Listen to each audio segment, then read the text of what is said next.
오늘 이 시간에 여러분과 함께 헛되지 않는 인생에 대해서 말씀을 나누기 원합니다. 우리는 지금까지 헛되고 헛된 부분에 대해서 말씀을 가지고 함께 나누게 되었습니다. 특별히 전도서 1장 2절에서는 헛되다는 말, 히브리어로 헤벨이라는 단어인데 이 헛되다는 말은 숨, 바람, 수증기, 안개라는 명사입니다. 이 의미가 확장되어서 허무함, 순간적인 또한 무력한 등의 의미로 사용되고 있습니다. 여러분, 물안개는 호수면에서 잠시 피어오르다가 공기 중으로 순식간에 사라져 버립니다. 또한 겨울에 여러분의 입에서 나온 입김은 입 바깥으로 품어져 나와 잠시 존재하다가 공중으로 흔적도 없이 흩어져 버립니다. 또한 수증기는 물이 끓는 동안 잠시 보이다가 이내 사라집니다. 이처럼 참 인생이라는 것이 얼마나 참 잠깐인가 하는 것을 우리에게 보게 됩니다. 종종 여러분 인생을 하루살이로 비유하는 것 들으셨죠? 하루살이. 우리는 그래도 70년, 80년 사는데 하루살이가 하루 살면서 그 하루살이가 자랑을 한다고 생각해 보세요. 네. 우리가 볼 때 얼마나 우습습니까? 또 메뚜기 같은 경우도 1년 살잖아요. 1년 살면서 메뚜기가 자기 자랑을 한다고 생각해 보세요. 7, 80년 사는 우리로 볼 때 얼마나 진짜 우습겠어요? 가소롭지 않겠어요? 이처럼 영원하신 하나님이 우리를 볼 때 우리가 뭐 조금 이런 것 가지고 자랑하고 교만하고 우쭐하고 그렇다고 했을 때 우리 하나님 보시기에 어떨까? 그래서 여러분과 제가 자주 사용할 단어가 뭐냐면 전적인 누구의 은혜라고요? 하나님의 은혜. 그거를 여러분 입에서 많이 사용할 수 있기를 바랍니다. 천체를 만드신 하나님에 비하면 나라고 하는 존재가 얼마나 연약한가 하는 것을 우리는 알 수 있고요. 그럼에도 불구하고 하나님께서 우리에게 이 인생이라는 그 자체가 헛된 것인데 어떤 것이 헛되지 않는 삶인가 하는 것을 우리에게 4가지로 말씀하고 있습니다. 첫째는 여러분과 저에게 영원한 것을 사모하는 마음, 영혼을 사모하는 그 마음이 헛되지 않다는 것입니다. 우리는 이미 영혼이라는 것을 알고 있고 또한 영원한 세계를 위해서 소망 가운데 살아가고 있습니다. 정말 다행 중에 다행 아닐까요? 예. 우리에게 영원한 소망을 가지고 산다는 것은 하나님의 축복이라고 저는 믿습니다. 성경에 보니까 이 영혼을 사모하는 마음을 주셨느니라고 했는데 히브리 원문에서는 영혼을 사모하는 마음을 두셨다라는 단어로 표현을 했고요. 또한 영어 번역에서는 사람 마음속에 영혼을 설치했다 이렇게 표현하기도 했습니다. 유한한 인간이 영혼을 사모하면서 산다는 것이 얼마나 큰 축복인지 아시겠죠? 하나님께서 여러분과 저를 이제 창조하실 때부터 우리에게는 뭐가 있었냐면은 영혼이라는 것이 있어요. 영혼. 예. 그래서 영혼이 지옥 가든지 영혼이 천국 가든지 둘 중에 하나예요. 우리의 육신은 몸으로 이 몸은 이제 흙으로 돌아가지만 이 영혼만큼은 하나님께서 주신 거기 때문에 지옥이냐 천국이냐 둘 중에 하나를 결정하게 되는 것입니다. 우리는 죄와 사망에서 참 우리 주님께서 구원하게 하여 독생자이신 예수 그리스도를 이 땅에 보내주셨고 그러면서 주님께서 저를 믿는 자마다 멸망치 않고 영생을 얻게 하셨다고 요한복음 3장 16절에 말씀했어요. 여러분과 저에게 뭘 얻게 하셨다고요? 영생, 영원히 살 수 있는 영원한 생명을 주었다라는 말입니다. 연어들이 자기가 태어난 고향을 찾는 기소 본능이 있듯이 참 우리 인생은 하나님 나라에 대한 영생에 대한 기소 본능이 있습니다. 참 영혼을 사모하는 마음을 주었기 때문에 여러분과 저도 예수님을 개인의 구세주로 영접하여 하나님의 자녀가 되었다는 이 사실이 얼마나 감사한지 아시겠죠? 그래서 여러분과 저는 무슨 형상으로 지음을 받았다고요? 하나님의 형상으로 지음을 받았기 때문에 우리 안에 하나님이 계시지 아니하면, 하나님이 우리 마음을 채우지 아니하시면은 여러분과 제가 아무리 많은 돈을 벌고 또 권세를 얻고 명예를 얻는다 할지라도 그것으로 우리는 만족하거나 행복한 삶을 살 수가 없습니다. 라디오에서 호스피스 병원의 얘기를 하는 이야기를 듣게 되었습니다. 이 호스피스 병원에서 20년 이상 간사로 일했던 분의 이야기입니다. 저희 교회에서는 제가 김은희 모친께서 호스피스 병원에 계실 때 몇 번 찾아가 뵈었습니다. 그 당시 호스피스 병원에 계실 때는 이것은 이제 곧 돌아가실 것이다, 그런 생각을 못하고 제가 방문을 했었거든요. 지금 호스피스 병원에 간다는 말은 병원에선 더 이상 어떻게 조치할 수 없는 상태에 놓여 있는 사람들을 호스피스에 가게 되고, 호스피스에 가는 사람은 길으면 한 달, 그렇지 않으면 보름 내에 돌아가실 사람들이 대부분 호스피스 병원에 가시는 겁니다. 그러니까 호스피스에 50명, 60명이 병실에 있을 때 그들은 어떤 마음인지 아시겠죠? 정말 말 한마디 한마디가 생사를 오고 가는 그러한 대화를 나누게 됩니다. 근데 호스피스 이 간사로 있으신 분이 한 분에게 복음을 전하다가 이분이 예수 믿겠다고 하면은 이제 그 복음을 통해서 그분에게 확신을 주게 되는데, 이 복음을 전하는데 그 옆에 있는 이제 환자가 저도 그 복음을 좀 전해달라고 그러더라는 거예요. 또 오히려 옆방에 있는 사람이 어떻게 듣고 저도 그 말씀을 전해달라고. 호스피스에 있는 사람들은 지금 내 생명의 영혼의 문제이기 때문에 그 십자가 앞에서 강도 만난 그런 마음으로 저들에게는 갈급함이 있더라 하는 말입니다. 그러면서 이분이 한 얘기 중에 어떤 얘기가 제 마음에 와 닿냐면은 20년 동안 호스피스 환자만 봤는데 자기가 복음을 전한다든지 또한 이미 예수 믿고 그곳에 오신 분들은 마지막 죽음이 편안하다는 겁니다. 임종을 아주 편안하게 맞이한다고 그래요. 그런데 믿지 않는 사람들은 굉장히 미래에 대한 두려움과 불안 속에서 죽음을 맞이하는 것을 본인이 목도했다 하는 이야기를 하는 겁니다. 사랑하는 성도 여러분, 우리에게 영생이 있음을 믿으시기 바랍니다. 이제 우리는 영생이 있기 때문에 육체의 죽음은 이제 영원한 생명의 시작과 같은 거예요. 그래서 우리의 죽음은 소망이 있고 기쁨이 있고 즐거움이 있는 것입니다. 하나님께서 우리에게 영혼을 사모하는 마음을 주셨다는 것, 또한 그런 양심을 주었다는 것이 우리에게 얼마나 감사한지 아시겠죠? 두 번째는 여러분과 저의 삶이 헛되지 않는 것이 무엇일까요? 그것은 선을 행하면서 사는 것입니다. 우리 12절 같이 한번 읽겠어요. 다 같이 시작. 사람들이 사는 동안에 기뻐하며 선을 행하는 것보다 더 나은 것이 없는 줄 내가 알았고. 아멘. 선을 행하는 것보다 더 나은 것이 없는 줄 알았다. 이렇게 솔로몬은 고백하고 있습니다.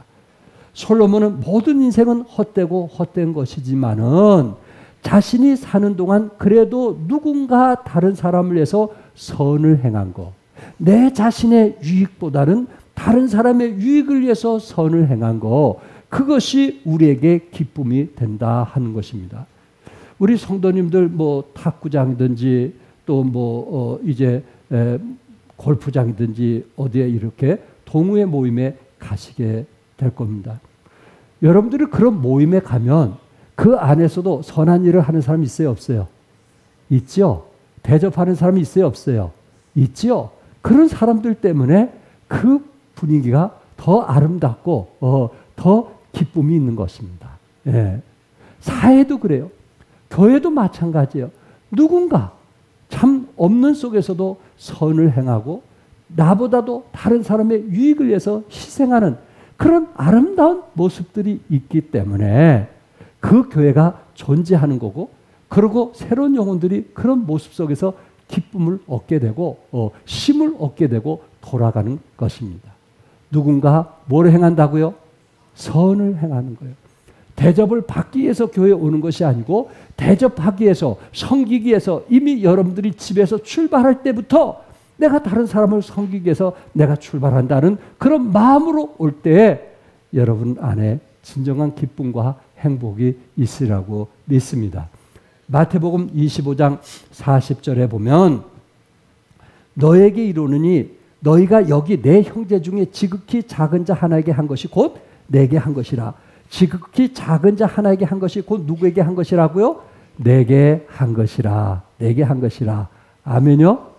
최근에 여러분과 제가 지극히 작은 자에게 한 것이 있다면 그것이 무엇일까요?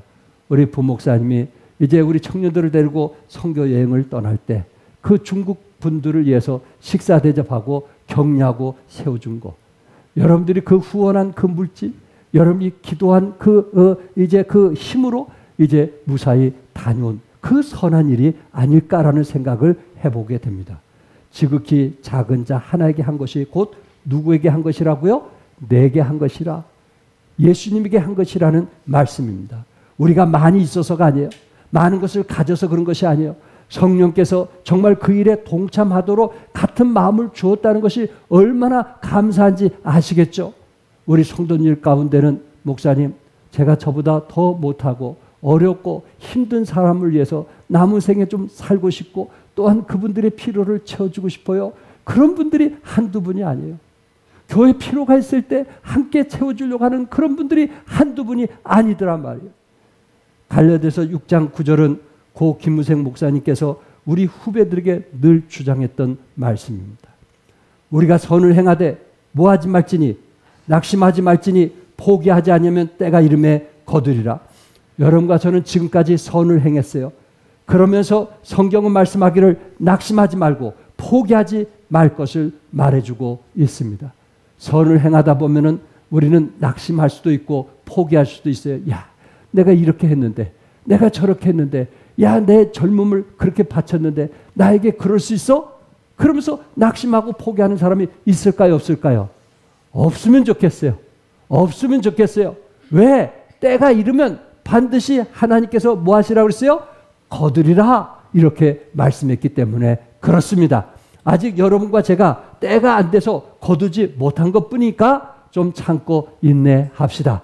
여러분과 제가 선한 일에 대해서는 반드시 하나님께서 보상해 줄 것을 말씀했고, 데살로니가 후서 3장 13절에 형제들아 너희는 선을 행하다가 낙심하지 말라고 했고, 디모데전서 6장 18절에서는 선을 행하고 선한 사업을 많이 하고 나눠주기를 좋아하며 너그러운 자가 되게 하라고 말씀하셨어요.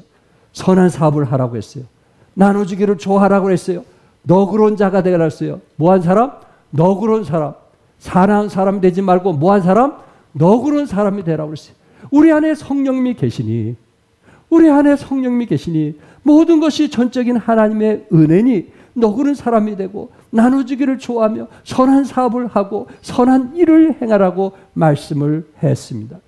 솔로몬은 인생에 있어서 선을 행한 것보다 좋은 삶은 없다고 스스로 말하고 있습니다. 하나님의 뜻을 따르고 말씀에 순종하며 사는 것이 진정한 선한 일이 아닐까요? 여러분과 저도 주님의 뜻을 따라 행하려고 하는 것, 주님이 하라면 하고 하지 말라면 하지 않는 것, 그것이 진정한 영혼을 사모하는 마음으로 내세를 위해서 준비된 선한 일이 아니겠느냐 하는 것입니다. 인생 70년, 80년이라는 기껏해야 손바닥 넓이밖에 안 되는 인생. 잠시 눈을 감고 떠보니 여기에 와 있다는 그 찬송의 고백처럼 우리 인생이 그런 게 아닌가. 벌써 50이 되고 60이 되고 70이 됐던 그 세월 속에, 그 여정 속에 함께 해주신 하나님의 은혜에 감사할 수 있기를 바랍니다. 여러분과 제가 지금까지 선한 일을 한 거에 대해서 결코 후회하거나 낙심하지 않기를 바랍니다. 저도 제 마음속에 여러분의 선한 일을 기억하고 있어요. 그런데 조금씩 잊어버리는 것이 지금 아쉬워하고 있는데, 저도 그 부분을 기억하고 있는데 우리 하나님은 어떠하시겠어요?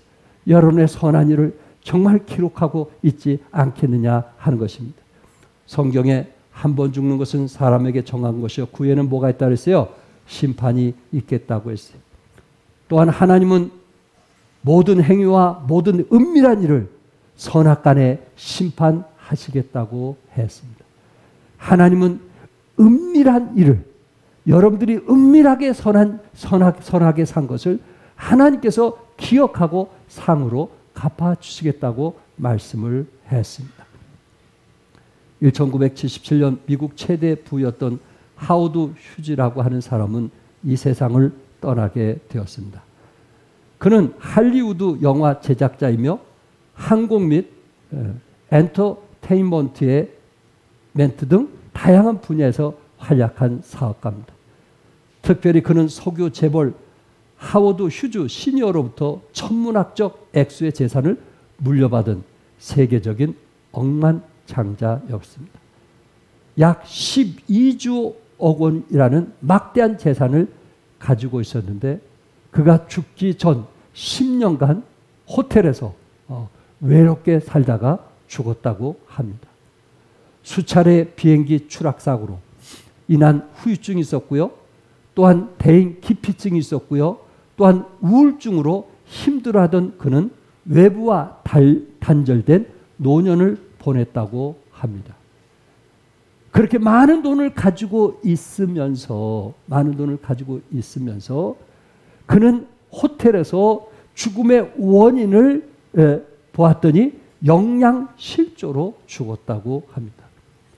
고독과 공허감에 시달릴 때 그의 주위에는 그의 재산을 노리는 많은 사람들이 있었고 그 결과 휴지는 어느 누구도 믿을 수 없다며 심지어 자식조차 믿지를 않았다고 합니다. 결국 음식을 제대로 먹지 못해 영양실조로 죽게 된 것입니다.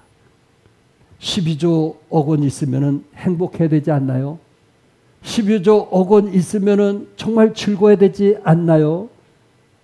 그러나 그의 삶은 행복보다는 외로움 속에 10년 동안 호텔에서 살다가 죽었다라는 얘기입니다. 여러분과 제가 가진 것은 없어도 하나님이 기뻐하시는 선을 위해서 살아갈 수 있기를 바랍니다. 그 선은 반드시 하나님께서 기억하실 것입니다. 세 번째는 여러분 이왕 사는 거 즐겁게 살아가시기 바랍니다. 우리 13절 같이 읽겠어요. 다 같이 시작. 사람마다 먹고 마시는 것과 수고함으로 낙을 누리는 그것이 하나님의 선물인 줄도 또한 알았도다. 아멘.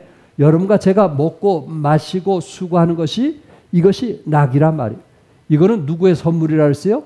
하나님의 선물이에요. 이왕 먹고 마시고 즐거워하는 것 그것을 기쁨으로 할 수 있기를 바랍니다. 10절에 하나님이 인생들에게 노고를 주사 수고하는 그 노고를 주셨는데 애쓰게 하신 것을 내가 보았노라 했어요. 결국은 하나님께서 여러분과 저에게 직업을 주셨고 땀을 흘리도록 하셨는데 그것이 하나님이 주신 선물이라 이렇게 말씀했어요. 시편 128편 2절에 네가 내 손이 수고한 대로 먹을 것이라 내가 복되고 형통하리라. 여러분 때로 수고할 때 힘이 들 수 있을지라도 그것이 복이요 또한 축복이라고 말씀했고요. 전도서 2장 24절에 사람이 먹고 마시며 수고하는 것보다 그 마음을 더 기쁘게 하는 것은 없나니 내가 이것도 본즉 하나님의 손에서 나오는 것이라. 여러분과 제가 먹고 마시며 수고하는 것이 누구의 손에서 나온 것이라고요? 하나님의 손에서 나왔다고 말씀했고 전도서 3장 22절에 그러므로 나는 사람이 자기 일을 즐거워하는 것보다 더 나은 것이 없습니다. 자기 일에 뭐 하는 거요? 즐거워하는 거. 이왕 여러분들이 살아가면서 여러분들이 어차피 처자식을 위하던 또한 하나님의 영광을 위하던 여러분들이 수고하고 힘쓰는 일을 즐거움으로 감당할 수 있기를 바랍니다. 전도서 9장 9절에 네 헛된 평생의 모든 날 곧 하나님이 해 아래서 내게 주신 모든 헛된 날에 내가 사랑하는 아내와 함께 즐겁게 살자다. 누구와 즐겁게 살라고 그랬어요? 누구와 즐겁게 살라고 그랬어요? 사랑하는 아내와 함께 뭐하게 살자? 즐겁게 살자다. 예. 우리 남편들이 선택한 사람이 아내 아닙니까? 그러니까 아내와 함께 어떻게 살자? 즐겁게 살라고 말씀했어요. 억지로 살지 마세요. 예. 억지로 살지 마세요. 하나님께서 허락하신 아내를 볼 때마다 즐거운 마음으로 사시기 바랍니다. 에덴 동산에서 아담은 하나님께서 주신 아내로 인해서 그는 내 뼈 중에 뼈요 살 중에 살이라고 고백을 했습니다. 이양 아내와 사는 거, 이양 자식들과 사는 거, 이양 공동체 성도들과 함께 사는 거, 이양 사는 거, 즐겁게 사는 여러분과 제가 될 수 있기를 바랍니다. 세상이 주는 낙에는요, 세 가지 특징이 있는데, 첫째는 일시적이라는 거, 두 번째는 빨리 권태증이 온다는 거, 세 번째는 만족이 없다는 거예요. 이것이 세상이 주는 낙입니다. 그러나 하나님께서 우리에게 주신 낙은 다른 거예요. 그거는 영원한 거예요. 그래서 여러분과 제가 무슨 일을 하든 이왕 할 것이라면 그 일을 즐거움과 기쁨으로 할 수 있기를 바랍니다. 전도서 2장의 솔로몬은 어떻게 하면 육신을 즐겁게 할까? 어떻게 하면 쾌락을 누릴까 하여 술도 마셔보기도 하고 사업을 크게 하기도 하고 집들을 짓고 과수원을 만들기도 했습니다. 노비도 사고 소와 양떼를 늘리기도 했어요. 또한 금과 은, 보배를 쌓아두고 노래하는 남녀와 후궁들을 1000명 이상 많이 두고 누리기도 했습니다. 그는 눈이 원하는 모든 것을 다 가져보기도 하고 누려보기도 했지만은 결국 이런 고백을 합니다. 전도서 2장 26절에 이것도 헛되어 바람을 잡는 것이라. 이것도 헛되어 무엇을 잡는? 바람을 잡는 것이라. 이렇게 말하고 있습니다. 얼마 전에 저는 전도의 왕 의사에 대해서 여러분에게 말씀을 드린 적이 있습니다. 여러분, 의사라고 해서 그게 좋은 지인은 아니더라고요. 저는 의사하면은 제가 젊었을 때는 최고로 좋은 직분인 줄 알았어요. 그런데 제가 가까운 지인인 의사는요, 주말이 되면 호텔에서 혼자 머문다고 그래요. 그러면서 목사님, 일주일 내내 사람하고 얘기하는 게 결코 쉽지 않다는 거예요. 일주일 지나 아예 얘기하고 싶지도 않다는 거예요. 누구하고도 말하고 싶지도 않다는 거예요. 그래서 호텔을 정해서 하루 종일 그냥 아무 말도 안 하고 편안히 쉬다가 월요일 다시 근무하기 시작한다고 하더라고요. 그럴 수도 있겠구나. 그럴 수도 있겠구나. 제 조카 사이도 지금 의사로서 일하고 있는데 제 동생이 그 얘기하는 거예요. 그 집에 좀 도와주는데 사이가 언제 들어왔다가 나가는지도 모른다는 거예요. 언제 들어왔다 나가는지도 모른다는 거예요. 또 집에 들어오면 애들을 좀 봐줘야 되는데 자기 서재실에 들어가서 책만 보고 또 가더라는 거예요. 나는 의사면 다 좋은 줄 알았는데 아니라는 거예요. 아니라는 거예요. 그렇지 않으면은 거기에서 성공할 수 없으니까 그 싸움에 경쟁이 얼마나 강하든지 그렇게 살아야만 된다는 거예요. 쉬운 일은 아니라. 우리가 볼 땐 좋은 것 같은데 쉬운 일이 아니라. 이병욱 안수 지사님에 대한 이야기입니다. 이 수술만 1000회 이상 집도하면서 재수술이 하나도 없을 만큼 권위 있는 전문가 의사에 대해서 말씀을 제가 드렸습니다. 의사 일이 얼마나 힘든 수술을 하는 일인지 그는 오히려 3D 업종 중에 하나라고 했습니다. 힘들고 지저분하며 위험하다. 이 말이 이해가 되더라고요. 그런데 이분이 정말 믿음의 생활하면서 하나님을 알아가면서 이 수술하는 일이 오히려 즐거움으로 바뀌어졌다는 고백이 우리들에게 힘을 주는 것입니다. 뉴 3D 업종이라고 했어요. 다시 말해서 그가 주님을 알고 그리고 그 일을 즐겁게 하려고 하다 보니까 그것이 하나의 드림, 다이나믹, 드라마틱이라고 이렇게 말하고 있습니다. 자신의 일은 꿈 있는 직업이요, 역동적인 직업이요, 죽을 사람을 수술해서 살리는 극적인 직업이라고 표현을 했던 거죠. 이처럼 여러분과 저도 거듭났고 하나님의 자녀로서 이왕 수고하고 이왕 일하는 거 즐거운 마음으로 합시다. 이왕 아이들 키우는 거 즐거움으로 합시다. 이왕 교회 안에 공동체가 되고 구역원 된 거 즐거움으로 섬길 수 있기를 바랍니다. 그럴 때 하늘에 상이 있을 것입니다. 끝으로 네 번째, 하나님을 경외하는 삶입니다. 14절 같이 읽겠어요. 다 같이 시작. 하나님이 이같이 행하심은 사람들이 그의 앞에서 경외하게 하려 하심인 줄을 내가 알았도다. 전도자는 결론을 맺습니다. 전도서 10장 13절에 일의 결국을 다 들었으니 하나님을 경외하고 그의 명령들을 지킬지어다. 이것이 모든 사람의 뭐라 했어요? 본분이라. 여러분과 저는 무슨 일을 하든지 또한 아내를 사랑하든지 자녀를 사랑하든지 하나님을 경외하는 마음으로 아내를 귀하게 여기고 자식들을 귀하게 여기고 공동체를 귀하게 여기고 형제 자매된 것을 소중하게 여길 수 있기를 바랍니다. 누구를 경외하는 마음으로요? 하나님을 경외하는 마음으로. 하나님이 노고를 주시고 때로는 기쁨을 주는 것은 하나님을 경외하기 위한 것입니다. 인간에게 베푸시는 모든 만사의 목적은 하나님을 경외함에 있기 때문에 그렇습니다. 시편 115편 13절에 높은 사람이나 낮은 사람을 막론하고 여호와를 경외하는 자에게 복을 주시로다. 지금까지 모든 것은 헛되고 헛되다고 그랬어요. 그렇지 않으면 그런데 헛되지 않는 게 무엇일까요? 여러분과 제 마음속에 성령님이 계시고 그리고 내 안에 하나님을 경외하면서 살아가는 하나님의 사람들, 하나님을 두려워하면서 직장 생활이든지 또 내가 주어진 일에 최선을 다하는 그 아름다운 마음, 그것이 우리에게 필요하지 않겠느냐 하는 것입니다. 한 예로 영국의 빅토리아 여왕은 18살에 왕이 되었으니 아는 게 무엇이겠어요? 그러나 그는 64년 동안 영국을 통치했습니다. 그가 여왕 자리에 오르게 되었을 때 그가 아는 것은 거의 아무것도 없었을 것입니다. 18살에 정치를 알았겠어요? 경제를 알았겠어요? 문화를 알았겠어요? 교육을 알았겠어요? 그런데 부모의 신앙에 따라 그는 늘 하나님께 무릎을 꿇고 지혜를 구했다고 합니다. 하나님께서 나에게 맡겨진 이 나라, 이 백성들이 하나님이 원하시는 대로 다스릴 수 있게 해달라고 그렇게 기도하면서 64년 동안 영국을 다스렸다고 합니다. 그 당시 빅토리아 여왕이 다스렸던 인구가 4억이 넘었다고 합니다.